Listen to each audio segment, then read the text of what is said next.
Hello and welcome to another episode of the SMEFocus show brought to you by FactoryNOW TV. I'm your host, Chris Greenough, and in this series we will focus on SMEs within the British manufacturing sector. Every week we will discuss and analyse the challenges and opportunities facing the sector in these unprecedented times. I have worked in the sector for over 27 years and I'm CCO at SDE Technology, one of the leading manufacturers of pressings and assemblies in the UK. So as you can hopefully appreciate, this show is very much for manufacturers, by manufacturers. My guest this week and joining me is Simon Kidney, CEO at Robinson Manufacturing Limited. Simon, hello, good morning and welcome. Morning, Chris. Nice to join you on such a nice morning for a change in the summer. Absolutely. Sunshine in Britain, what could be better? So tell us about Robinson Manufacturing Group and what you do. So the group is a timber engineer. So we manufacture roof trusses, joists, and timber frame timber products in a nutshell. Fantastic. So that tells us what we do. And the big news from your group, really thrilled to hear this. You've had a recent ministerial visit. How did that come about? Well, I got some green shoe admiration from the Chancellor of the Exchequer, which was good fun actually. It's we've had a few ministerial interactions over the last 12 months actually, as our profile is becoming bigger and bigger. And two of those, we had Therese Kofi did a virtual visit about 6-7 months ago, where we're heavily invested and trying to pioneer the Kickstart program in our industry. So we've and we'll come on to that in a bit. But on the back of Therese's success, which was a kind of one of those kind of odd, weird virtual things where everyone waves a bit hopelessly and the interactions are a bit nonsensical. But so the week before last, we got a call from the Treasury saying, we can't tell you who it is, but someone would like to come out and see your business, and we think it's a government minister. And then about 25 different police cars turned up to case the joint last Monday, and then on Tuesday we got told that Rishi was coming, and great fun. Really, you know when you have a preconceived idea about a politician, but actually. Very engaging, very endearing, a bit of cheek, which was good actually, and some kind of normality. I said I was going to charge him for the hire and overtake of my room, and he just said, "Well, whack it off your corporation tax." Making a profit would be a fine thing, wouldn't it? But absolutely. So, but that's really good. I mean, you've got Westminster coming out to the regions, but also to get involved, and it also highlights the great work that you're doing with the sector. So you mentioned the Kickstarters, the campaign to get people back into not just manufacturing, but back into work. So what's so important about that? The Kickstarter scheme, I think, out of all of the government support over the kind of last 12 to 15 months, I think that the Kickstarter scheme is not a new scheme. I think lots of different political groups have kind of just badged it a little bit differently, and but I saw it as an opportunity. As we came out of that really tough, tricky period. And I saw it as an opportunity to get a job lot of enthusiasm into the business, a bit of a kind of a turbo boost, if you will, of energy. A brilliant scheme, and not just for the obvious things where, a brilliant scheme means that you get free labour for 6 months, but a brilliant scheme in terms of there's never been a time in RML's history where we've been able to bring in such a volume of enthusiasm at one point. And bluntly, the quality is fairly good. We've got some degree students that were struggling to get work after lockdown one. We've got some kind of longer term unemployed. The process to get to the point is absolutely awful. The DWP part of the process is hopeless. But actually, once they get there, it's brilliant. I can't recommend that scheme highly enough. It really is. We've got another 48 job placements just about to go live. It's a really good scheme. And during 2020, you mentioned it was a tough year for all business, but you provided your employees with key updates and kept them involved in a really clever way. How did you do that? I just got the guitar out. Which is an actual true story. So when we all got told to go home, it was like March the 23rd, something like that, wasn't it?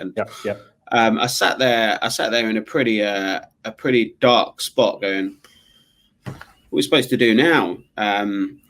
So I thought, if I'm feeling like that, my guys and girls are all going to be feeling like that. So what can I do to keep them engaged, keep them motivated, keep spirits up, keep energy levels? It's a big time of uncertainty, and absolutely.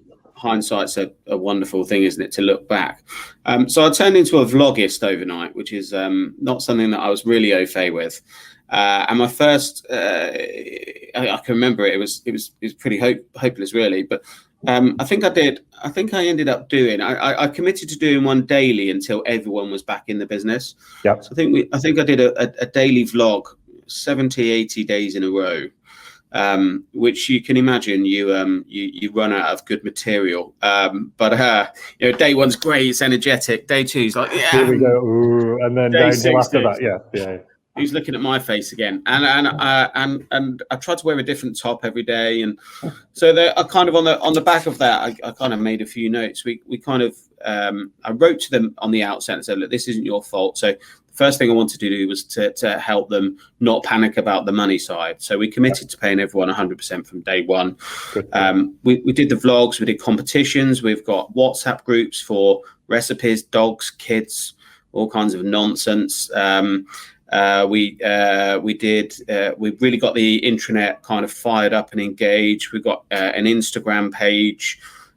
We had the most daft competitions about dad jokes, who could come up with the best recipes, cocktails, sporting challenges. We got some of our celebrity friends to record some vlogs to go into it. We turned it around for little key messages for everyone across the group. I literally did get the guitar out and went a bit David Brent, which was quite funny. So it was just trying to keep everyone as in as good spirit. The weather was cracking though, wasn't it? So that the first 2-3 weeks of that, everyone was like, this is the best thing ever. But then obviously reality kind of hit. So it was just kind of engagement and just trying to keep smiles on faces and having some fun. Absolutely. Well, I've watched a couple of them, and it's really good. The way you tried to engage and keep engagement with your workforce was fantastic. Now, as a key partner on the supply side to UK house builders, you work with a number of influential economic, political, social policy bodies, not just to understand the trends, but to understand how the trends themselves can be influenced. So how do you do that, and why do you do that? It's an interesting question. I think that the why I do it is, my background isn't timber. My background's banking. And for me, banking's all around the science and the art of finance. So everything you kind of engage with in banking, I was fortunate enough to work across the globe in many different areas and understand and appreciate different kind of cultures and environments. And I guess when I came into the timber industry, there probably wasn't as much science as there could have been. I think I'm being quite nice there. And there was no. All you were just another notch in that supply chain, and you had very little influence upwards or downwards. Yep. It really didn't matter.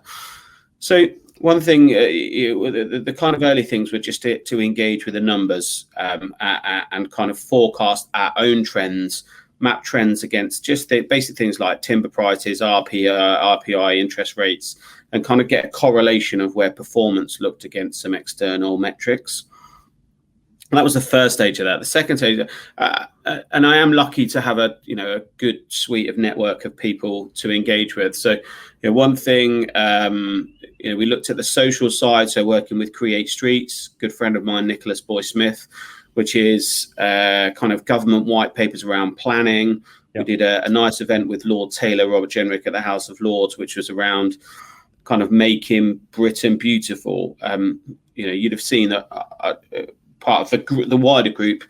We've got hotel and we do our own developments. So we've got our own development company. And what I love is the beauty of what we do on that side. on the truss side, a truss and a floor, you walk on a floor, you don't lift the carpets up and go, well, they're splendid joists. You don't kind of open your loft hatch and you go, look at them triangles, they are on point, because actually they're not aesthetically a pleasing kind of personal products.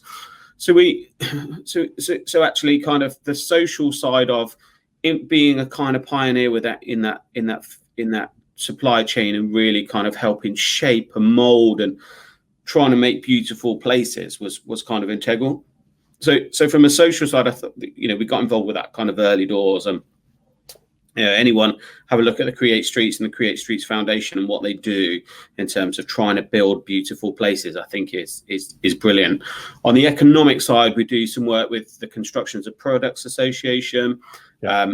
Again, I've grown to Professor Noble Francis, who works at the Imperial as well. I kind of got to know him on Twitter. I Twitter stalked him for a bit, and then we had a couple of coffees, and he came to one of our events that we did for the Watthouse Awards. And through getting to know him, I've done some work with Construction Products Association. We're a good member of theirs, and actually I've just started sitting on the Council's Product Availability Group and giving a kind of insight in terms of what's happening in the timber world, why is it happening, and you'll know this as well as anyone in manufacturing. Everyone has an opinion, so therefore the reality is somewhere across that. Yes. But actually, in reality, and in Twitter, I know you're a big Twittist. The reality is, it's very different. There's a supply coming in here.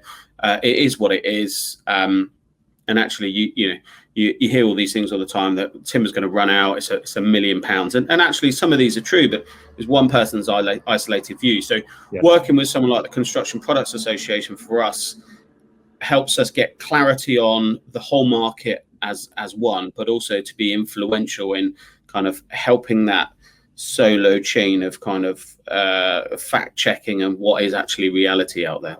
Absolutely, and that's a key part. I think what you've brought to your business is you're looking to get involved in many things to promote your business. So I know you're a busy guy. What does the rest of 2021 hold and beyond? We're almost at the end, aren't we? I mean, I don't quite know how we're in July, to be honest. So the house building sector is nuts, and the supply chain within the house building sector is under pressure, and there are extended lead times across many different products. And I feel for house builders in a way that they've got some government pressures to deliver units, and actually the bottom bit of the supply chain there's some challenges, and that's a number of factors with demand, but also the challenge that we're seeing on haulage. Some of the Brexit complications that are still manifesting themselves, at this point in the year. The demand in the US and the demand in mainland Europe, certainly for us on some products, is a bit of a challenge. So we need to navigate, keep calm. I tell my senior leaders that we're all swans.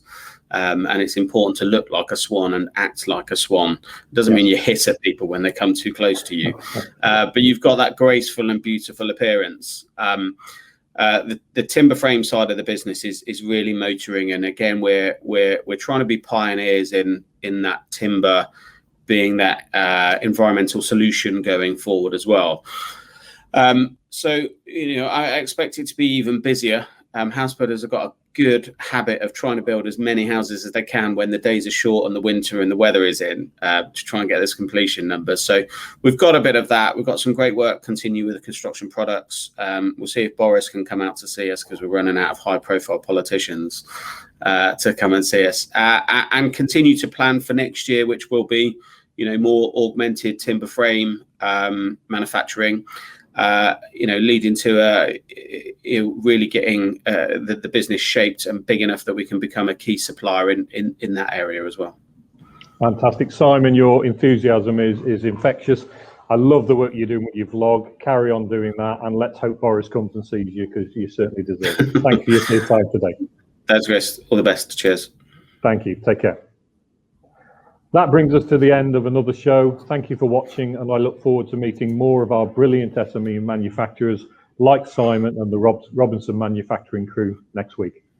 If you would like to get in touch with the show with a comment, a suggestion, or even to appear on a future episode, please email us tv@mtd.media. Great to speak to Simon today and see the fantastic work he's doing. So from me, Chris G at SDE, goodbye.